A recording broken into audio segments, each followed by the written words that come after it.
Brownie বানানো যে এতটা সহজ আগে কিন্তু আমি জানতাম না। এটার জন্য কিন্তু আমার কোনো রকম কোনো ওটিজি কিংবা মাইক্রোওয়েভ কোনোটাই প্রয়োজন হয়নি। আমি এটা গ্যাসই রেডি করে নিয়েছিলাম। এটা চটজলদি তৈরি হয়, মাত্র 10 থেকে 15 মিনিটের মধ্যেই রেডি হয়ে যাবে। আমি 50 গ্রাম বাটারের মধ্যে কিছুটা কোকো কম্পাউন্ড ভালো করে মিশিয়ে নিয়েছিলাম, একদম গলিয়ে নিয়েছি। এরপরে আমি 2 কাপ মতো ময়দা, 1 কাপ মতো কোকো পাউডার আর সামান্য বেকিং সোডা, অল্প বেকিং পাউডার দিয়ে ভালো করে গুলিয়ে নিচ্ছি। ভালো করে মিশ্রণটা গুলিয়ে নিতে হবে। এটা কিন্তু থকথকে হবে মিশ্রণটা। আর আপনারা চাইলে এটার মধ্যে কিছুটা পরিমাণ দুধ অ্যাড করতে পারেন, আর জল এর মধ্যে আলাদা করে অ্যাড করবার কোনো প্রয়োজন নেই। দেখতেই পাচ্ছেন ব্যাটারটা কতটা ঠিক হয়েছে। আমি কিন্তু এই ব্যাটারটাকে ঢেলে নিয়েছি।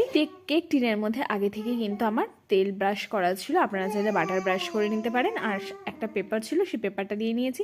আর ওপর থেকে কিছু আমি Coke compound, dark Coke compound আমি এখানে ইউজ করেছি।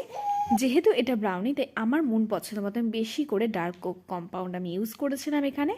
আর ডার্ক চকলেটও দিয়ে দিয়েছিলাম উপর থেকে ভালো করে। এবার ব্রাউনিটা আমি আগে থেকে প্রিহিট করে রাখা কড়াইয়ের ওপর চাপিয়ে দিলাম 10 থেকে 15 মিনিটের জন্য মিডিয়াম টু লো হিটে।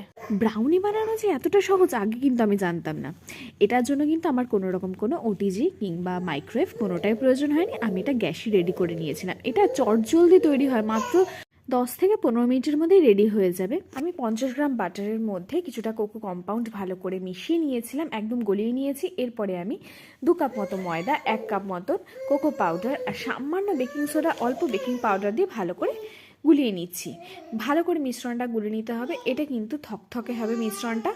আর আপনারা চাইলে এটার মধ্যে কিছুটা পরিমাণ দুধ অ্যাড করতে পারেন, আর জল এর মধ্যে আলাদা করে অ্যাড করবার কোনো প্রয়োজন নেই।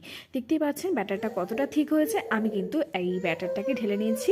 কেক টিনের মধ্যে আগে থেকে কিন্তু আমার তেল ব্রাশ করা ছিল, আপনারা চাইলে বাটার ব্রাশ করে নিতে পারেন। আর একটা পেপার ছিল, সেই পেপারটা দিয়ে নিয়েছি। আর ওপর থেকে কিছু আমি Coke compound, dark Coke compound আমি এখানে ইউজ করেছি। যেহেতু এটা ব্রাউনিতে আমার মন পছন্দ মতো আমি বেশি করে ডার্ক কোক কম্পাউন্ড আমি ইউজ করেছিলাম এখানে। আর ডার্ক চকলেটও দিয়ে দিয়েছিলাম উপর থেকে ভালো করে। এবার ব্রাউনিটা আমি আগে থেকে প্রিহিট করে রাখা কড়াইয়ের ওপর চাপিয়ে দিলাম 10 থেকে 15 মিনিটের জন্য মিডিয়াম টু লো হিটে।